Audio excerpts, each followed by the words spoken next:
Hallo vriende en baie welkom weer eens by Agora Café. Ons het die vorige keer ons 'n bietjie gesels met Mike Licona oor die historiese wortels van ons geloof en ons gaan vandag eenvoudig aan daarmee om 'n bietjie verder te explore veral rakende die opstanding van Jesus. So Mike, welcome again, and I will get into this second part immediately by asking you, let's talk a little bit about some of the objections that people generally hold on to against the bodily resurrection of Jesus. The first one we've already touched on, people that say, science has proven dead people don't rise from the dead. You've already addressed that to an extent, but do you agree that they rely on the method of analogy, historical analogy? And if so, why do you think what is analogy? And do you think it's a legitimate way of determining once-off historical instances like the bodily resurrection of Jesus? Yeah, that's a fantastic question. So, of course, the principle of analogy, historians do go by that, and I think it's a legitimate practice. Ernst Troitsch, I think it was in the year 1912, came up with his principle of analogy and basically said, things are going to operate in the world today as they did back in antiquity and in the past. So if they don't happen today, they probably didn't happen in the past. And I think you can apply that, of course, to physical laws. But I do have trouble with that when it comes to something like the resurrection for a number of reasons. And in fact, Gerrit Tyson, a moderate conservative New Testament scholar in Germany, I dealt with Troitsch's principle of analogy in my book, and he said, hey, you know what? We were taught this years ago, and Licona has raised some things. Perhaps we have to revise or abandon that principle of analogy now. I mean, I think that was one of the coolest endorsements of my book that was given for a German scholar to acknowledge elite New Testament scholar to say that. Two major objections I just think of right off about the principle of analogy. Number one, if Jesus was who he claimed, the uniquely divine Son of God, then we can understand why he would perform miracles while on earth and why people today wouldn't, okay? Why a normal person today may not perform a miracle. We wouldn't expect it from them. We could expect something like a resurrection. It shouldn't surprise us from someone if he's actually the Son of God. But we wouldn't expect that. Like my parents died just a few years ago. We wouldn't expect for them to be raised from the dead, to raise themselves from the dead and come back and say, hey, Mike, I'm back. We just wouldn't expect that because, well, they're humans. Whereas we would expect that for the Son of God. So we have to take that into consideration. But here's something I think that's even more important when it comes to the principle of analogy. You can turn it on its head. Because what Troitsch was saying is if miracles don't happen today, then they probably didn't happen back in the first century. But you can turn that right around and saying, since miracles do happen today, then they probably happened in the first century. They've probably happened throughout human history where God has intervened in our world and has shown it through the performing of miracles. Okay. Mike, in your book on the resurrection, as I remember correctly, you use the minimal facts approach, right? You say, if I remember correctly, you mention 4 historical facts that all, or rather that most mainstream historical scholars acknowledge. And those were the physical death of Jesus and that he was buried in the tomb of Joseph of Arimathea. The second one was the empty grave. Actually, I don't include the burial by Joseph. Oh, okay, sure. Oh, sorry, yeah, and that was what's a New Testament scholar that wrote in the early 90s? I remember his name just now. Well, I know William Lane Craig grants, and I grant, of course, the burial by Joseph.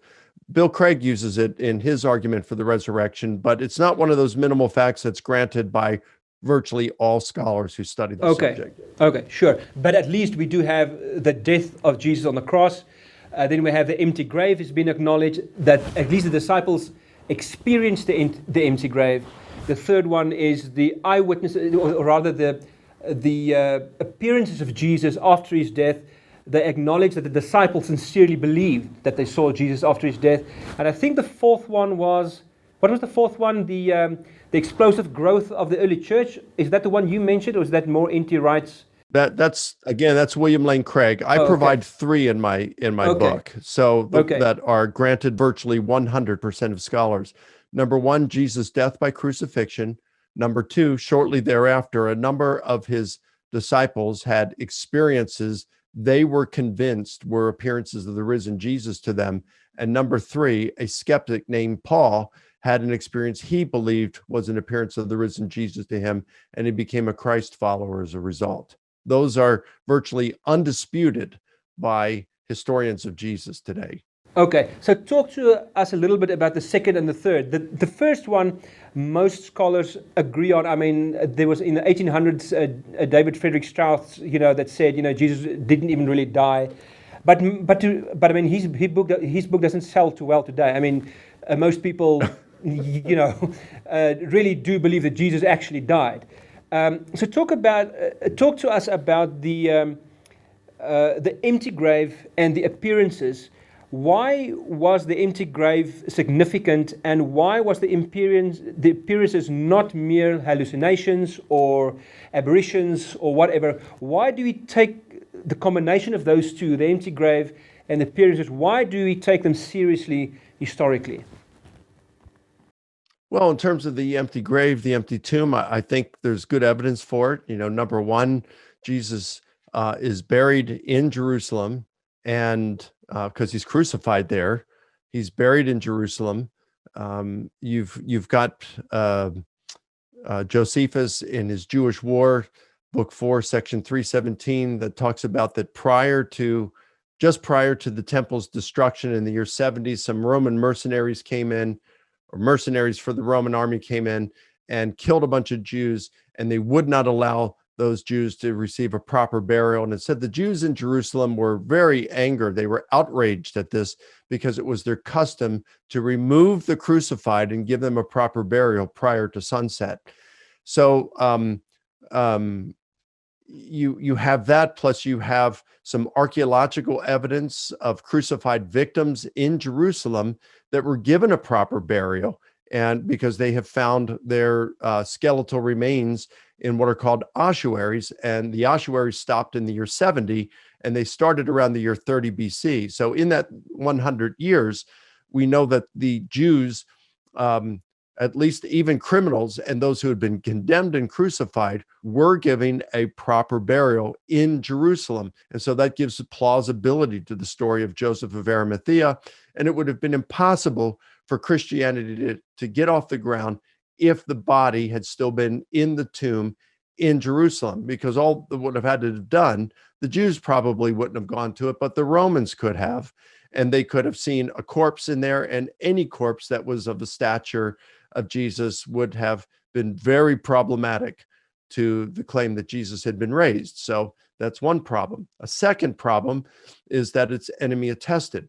So you have in Matthew's gospel, whenever Matthew was written, people place it somewhere between the 50s and the 80s, typically, with most scholars placing it in the 70s and 80s.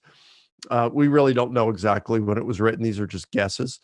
But he says in there that the Jewish leadership had people to spread around that the disciples had stolen the body of Jesus. Well, why would you say spread the rumor that the disciples stole the body of Jesus if it was still in the tomb? You just wouldn't do that. And even in around the year 150, you have Justin Martyr saying that the Jewish leaders were still commissioning people to go around and say that the disciples had stolen the body. Again, you wouldn't say that if the body was still in the tomb. And then third, you've got the testimony of women. A woman's testimony was not highly regarded in the first century, either by the Jewish culture or the Greco-Roman culture. So if you're going to invent a story that's going to be extremely difficult to believe, such as a resurrection of a dead person, why are you going to make it doubly difficult by making your first witnesses women who are already quite, poor witnesses? in the eyes of that culture.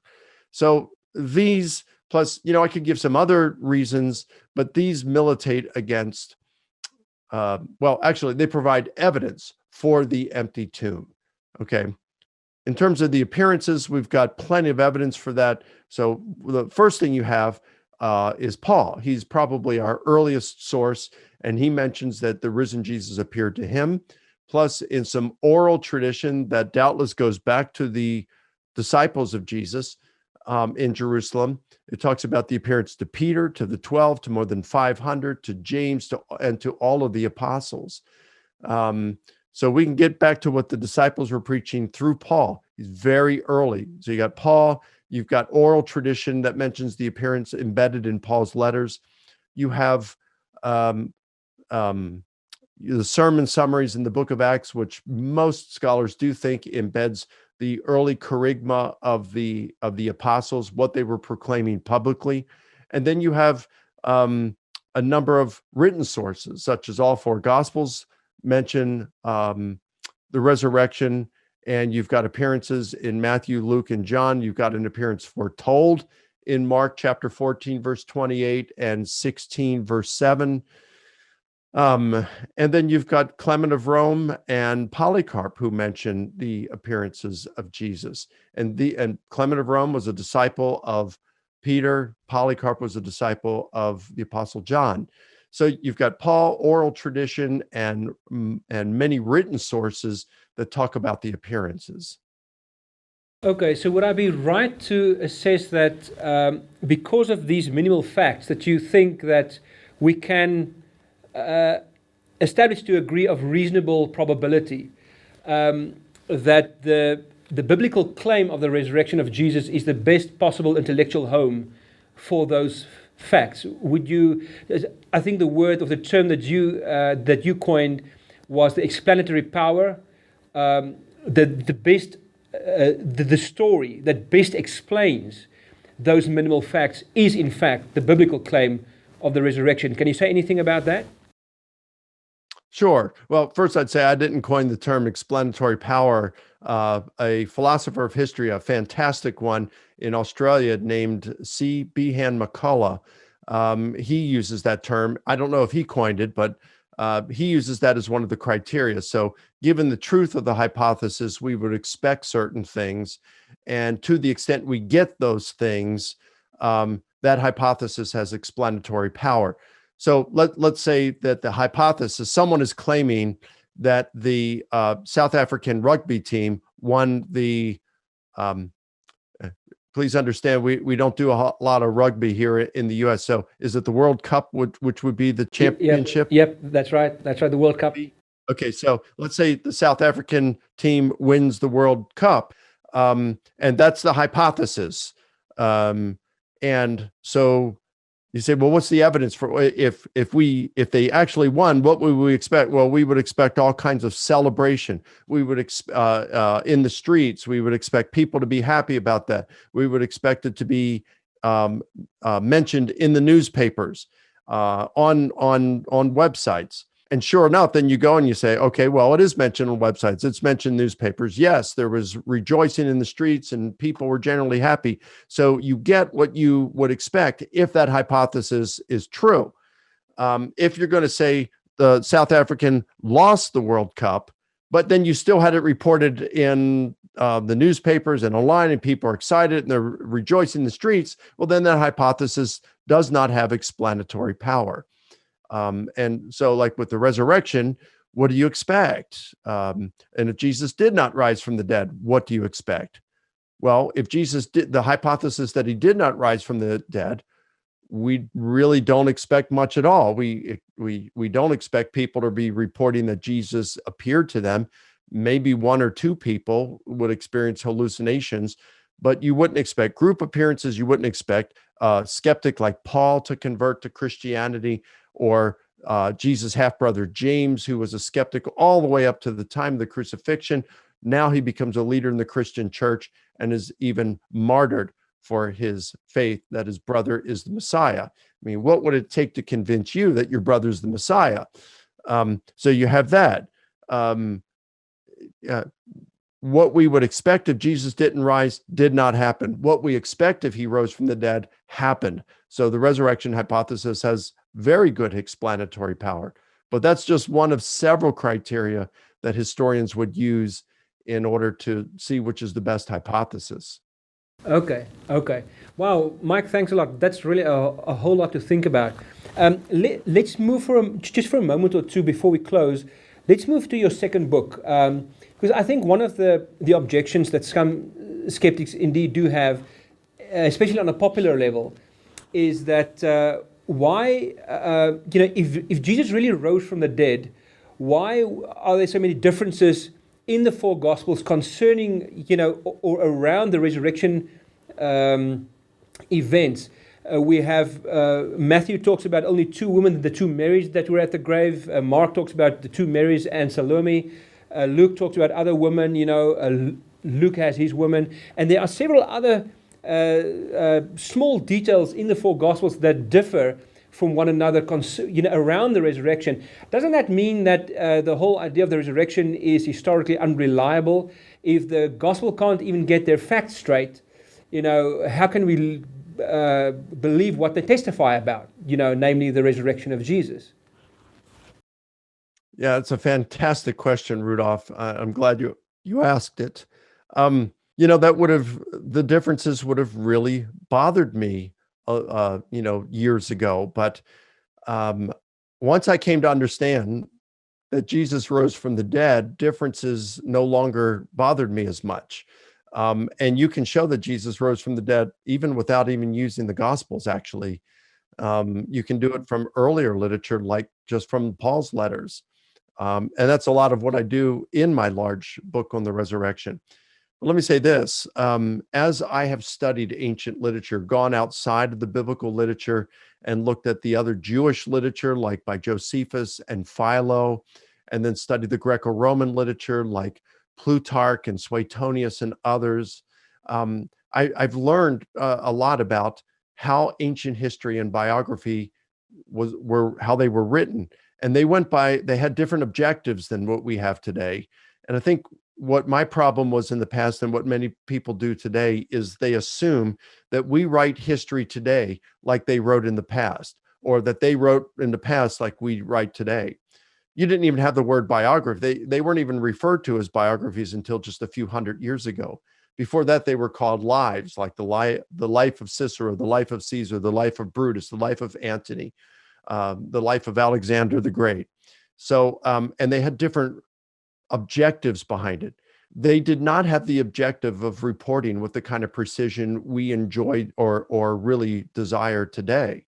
They were more concerned about telling a good story to illuminate who the person, the biography was, the main character was. Boy, there's so much that I can say about this, but Plutarch's life of Cato Eutychensis, Cato the Younger.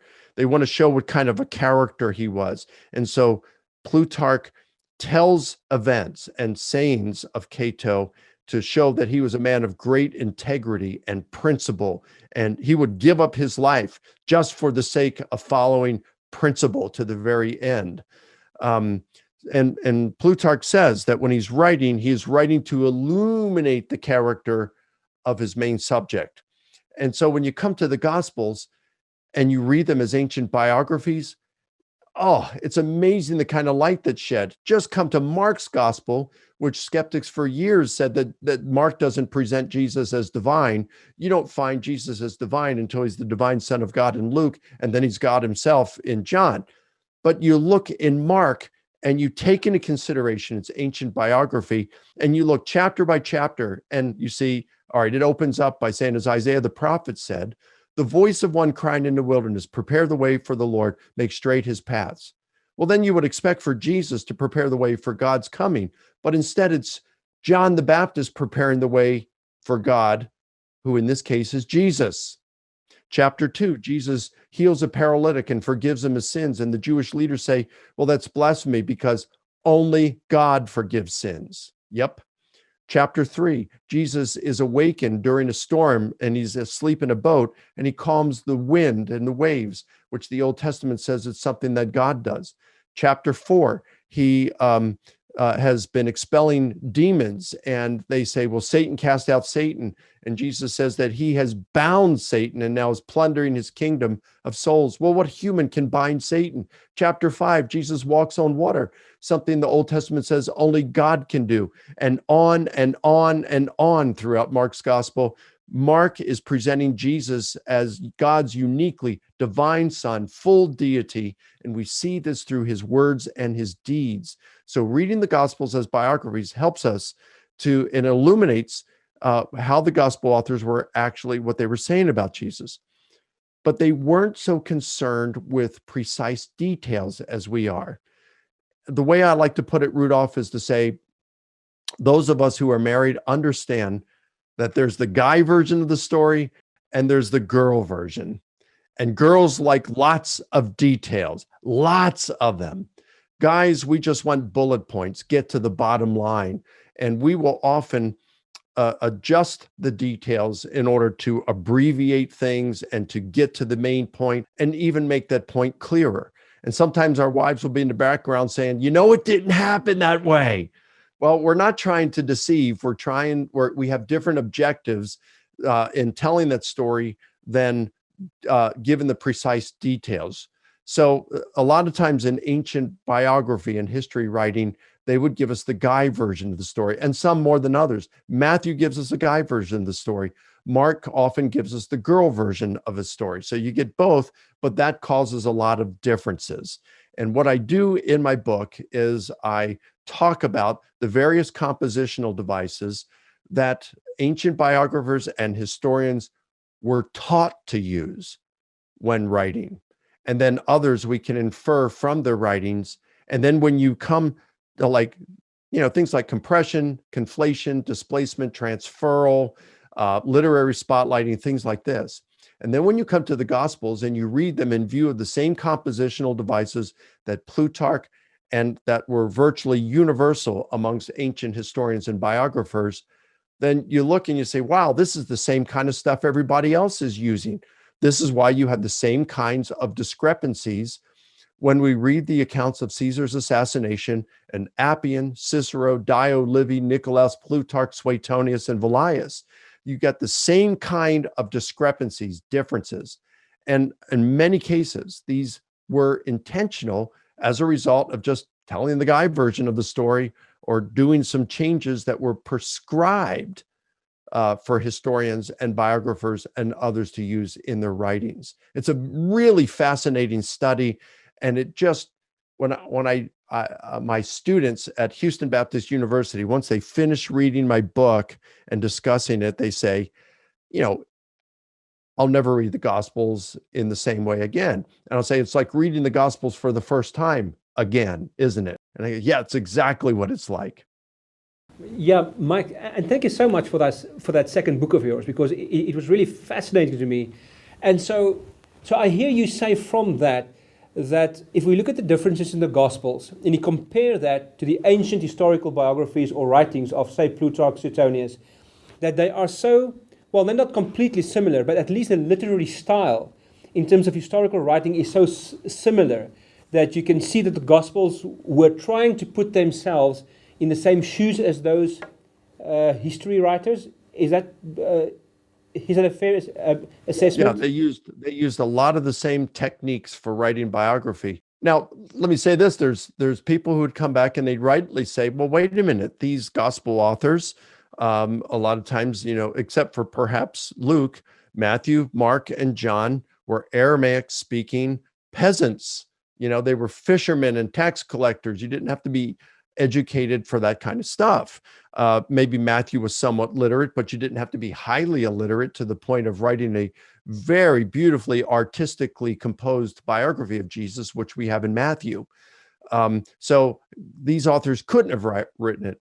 What that doesn't take into consideration, however, is that many people in antiquity used secretaries to help them write. Cicero, one of the most highly educated Romans, used a secretary named Tiro to improve his writings. and to help him deliver it in his orations and improve the quality of his speaking. You have Paul, who on several occasions saying that I, Paul, write this greeting with my own hand at the very end, which means someone else wrote the rest of it. Now you say, well, maybe he just dictated it. Probably not. I mean, you think about it. My friend Randy Richards has written a book on this, and he's told me about Paul and the secretaries who wrote his letters. You have, he will give out a piece of papyri to his students and a reed and some ink and says, now take this dictation, whatever I say to you. Paul, an apostle. And they begin writing, and 1 minute later, of Jesus Christ. 1 minute later, by the will of God. Now, can you imagine dictating an entire letter that way? It'd be so much easier to, if you can write, to do it yourself, which Paul could. What he probably did was he gave notes to his secretaries. The secretaries composed the letters. Paul read it, suggested any adjustments, and then the secretary went back, did a final draft, and then Paul said, I, Paul, write this greeting with my own hand. And then when you come to Romans 16:22, it says, I, Tertius, who wrote this letter, greet you in the Lord. So that's the crown jewel of Paul's letters. And I think it'd be a safe assumption to say that Tertius wrote that letter based on and composed it based on what he heard Paul say and certain things that Paul told him to write. And then Paul signs off on it after he reads it and agrees with everything. He signs off on it. So if that's going to happen in letter writing with some of the most highly educated people, well, then of course, someone like a fisherman and a tax collector, and Mark, we have no idea about what he did. And perhaps even Luke, a physician, it doesn't mean he's going to be a good author in his literary skills. They probably hired secretaries, told them stories. The secretaries took notes. They composed their gospels. And then Matthew, Mark, Luke, and John either read them or heard them read and signed off on the final.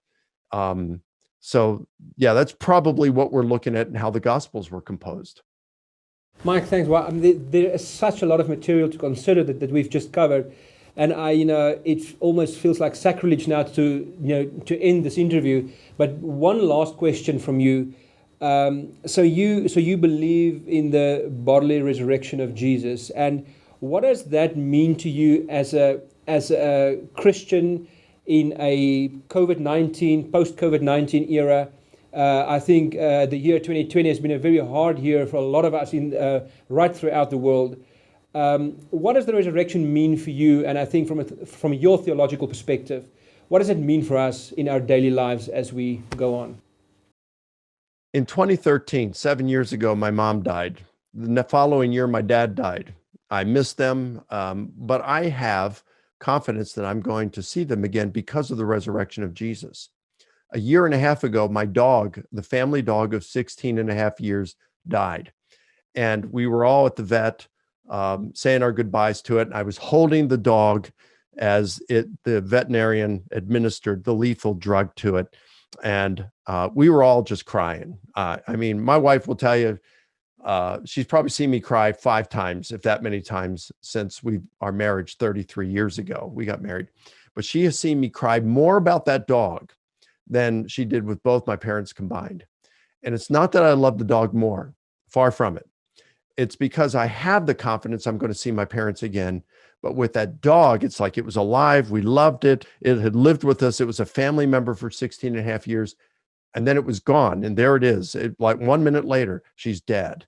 And I'm faced with the possibility that I may never see that dog again. I may never experience it. It might have been that was the dog's life, and now it just ceases to exist throughout eternity. Now, C.S. Lewis, William Lane Craig, they both think that we're going to see our pets in heaven. But we have to admit we have no promise of that.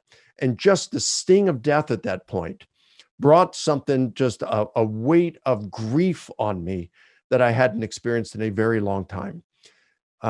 What the resurrection of Jesus does is it takes that sting of death away, at least for God's promises that this life is not all there is. We will see our loved ones who have died in Christ. We will be reunited with them. My parents' deaths and are parting from one another, It's just temporary. I'm going to see them again. We're going to see our loved ones, whether it's our parents, our spouses, our kids, whatever. We're going to see them again. We have the promise of eternal life because Jesus rose from the dead and he promises us. In the midst of COVID, it means we don't have to fear death. We don't have to fear death. I mean, if we die, so what? We're going to get to be with the Lord in heaven in a state that's far better than anything here on earth. So it's like, I don't sweat COVID. I'm taking precautions. I'm washing my hands several times a day for 20 seconds. I wear a mask when I'm out. But if I catch COVID, I catch COVID. If I die, I die. I'm fine with that because I have the hope of eternal life. And it gives me meaning in life because I've got this relationship with the Lord. Do you think that there's, let me think how I can phrase this question. Do you think that there's some pre-death comforts that the resurrection also do give us? I mean, what does the resurrection mean for our life here and now? Does the resurrection only have meaning for life after death? What do you think? Good question. Yeah, it does have meaning for our lives right now. It means that we are valuable in God's sight. It doesn't matter. Like my daughter, she has a mental illness and she struggles with a lot of things. And I was telling her, look, it's not what a person accomplishes in their life. It's not, your value doesn't come from what you accomplish in life. That's not your value. Your value comes because you've been created in the image of God. That's what gives you value in life. You have meaning. You have more value than anything else in this world other than other people because we have been created in the image of God. We are on God's side of the tracks, whereas everything else is on the other side of the railroad tracks, you could say. I'm sorry if that doesn't have the same meaning in South Africa as it does here in the U.S. But we have been created in God's image, and we can have a relationship with God. We can be used by God. We should be focused on his kingdom, not building our own. I mean, we can focus on our own comfortable lives, make them as comfortable as possible, but our primary focus should be on serving God, the one who bought us with his blood. But in the meantime, because we are servants of God, we can pray.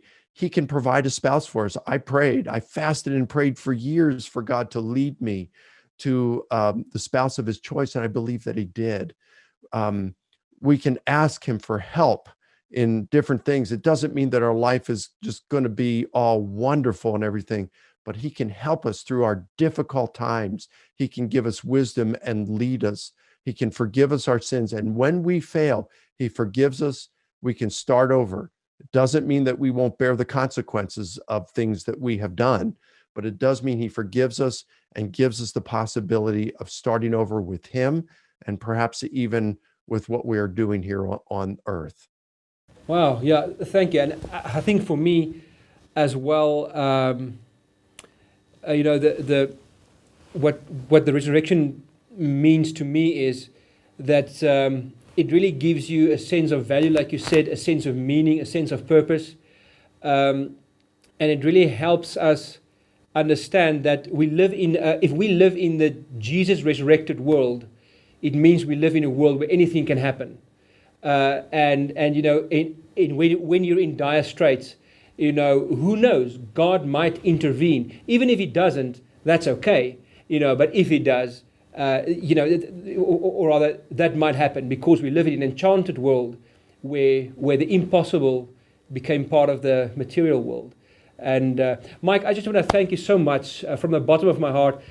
We haven't even covered, like a small percentage of what's in your mind. I know you've got a vast amount of knowledge, and we're going to connect with you soon again, just to explore some new areas of historicity.